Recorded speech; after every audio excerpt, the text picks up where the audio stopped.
Follow along for the next 10 days because I'm going to be giving you 10 tips that are going to help take your pickleball game to the next level. So we already talked about things we can think about and do if we're hitting our third shot drops in the net. Today's tip is going to be on the opposite. So when we're hitting our third shot drops maybe a little too high and they're just crushing it and taking advantage of that. We talked about when we hit it in the net, thinking about giving a little more arc, a little bit more margin for error, lifting it up a little bit. So really what we're gonna do is the opposite, right?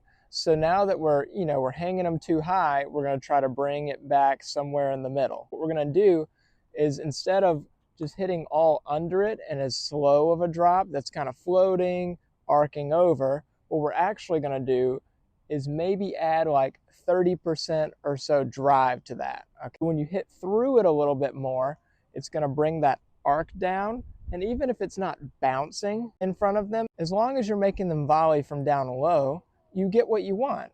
They're not going to be able to attack it. Honestly, it's like this hybrid between a drop and a drive that you're hitting.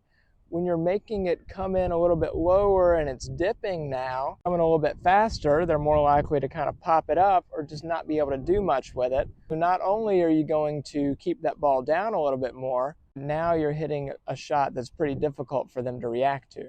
Thank you so much for watching. If this tip helped you, like the video, share with a friend, and follow along for more tips and tricks.